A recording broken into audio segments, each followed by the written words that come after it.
नमस्ते और स्वागत है आपका द स्टोरीज ऑफ भारत के एक और अद्भुत एपिसोड में। आज के इस वीडियो में हम आपके लिए लेकर आए हैं कोकिलावन की कहानी। तो जानने के लिए वीडियो के अंत तक बने रहें। दिल्ली से 128 किलोमीटर की दूरी पर और मथुरा से 60 किलोमीटर की दूरी पर स्थित कोसीकला स्थान पर सूर्यपुत्र भगवान शनिदेव जी का एक अति प्राचीन मंदिर स्थापित है। इसके आसपास ही नंदगांव, बरसाना एवं श्री बांके बिहारी मंदिर स्थित है। कोकिलावन धाम का यह सुंदर परिसर लगभग 20 एकड़ में फैला है। इसमें श्री शनिदेव मंदिर, श्री देव बिहारी मंदिर, श्री गोकुलेश्वर महादेव मंदिर, श्री गिरिराज मंदिर, श्री बाबा बनखंडी मंदिर प्रमुख है। यहाँ 2 प्राचीन सरोवर और गौशाला भी है। कहते हैं जो यहाँ आकर शनि महाराज के दर्शन करते हैं उन्हें शनि की दशा, साढ़े साती और ढैया में शनि नहीं सताते। प्रत्येक शनिवार को यहाँ पर आने वाले श्रद्धालु शनि भगवान की 3 किलोमीटर की परिक्रमा करते हैं। शनिश्चरी अमावस्या को यहाँ पर विशाल मेले का आयोजन होता है। शनि महाराज भगवान श्री कृष्ण के भक्त माने जाते हैं। ऐसी मान्यता है कि कृष्ण के दर्शनों के लिए शनि महाराज ने कठोर तपस्या की।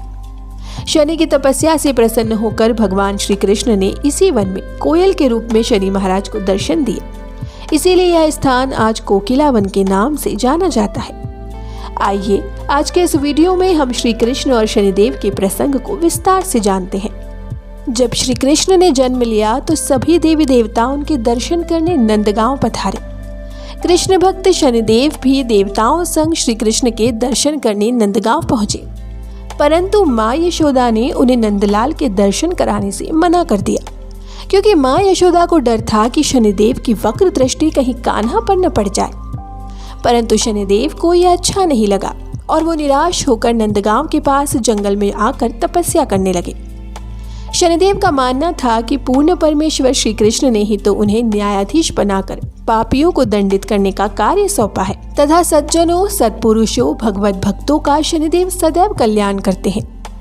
भगवान श्री कृष्ण शनिदेव की तपस्या से द्रवित हो गए और शनिदेव के सामने कोयल के रूप में प्रकट होकर कहा, हे शनिदेव, आप निसंदेह अपने कर्तव्य के प्रति समर्पित हो और आप ही के कारण पापियों, अत्याचारियों, कुकर्मियों का दमन होता है और परोक्ष रूप से कर्मपरायण सज्जनों, सत्पुरुषों, भगवत भक्तों का कल्याण होता है।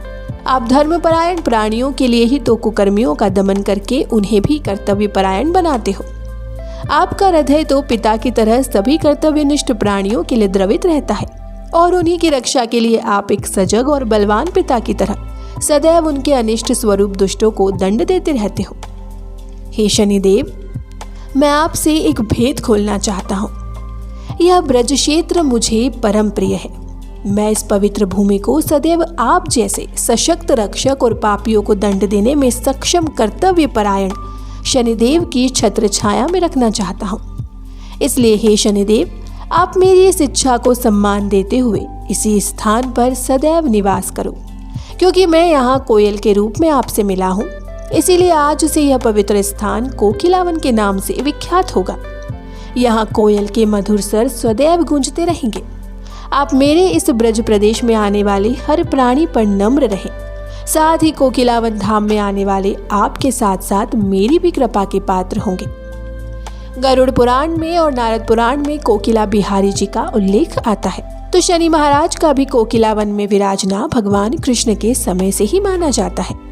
बीच में कुछ समय के लिए मंदिर जीर्ण शीर्ण हो गया था।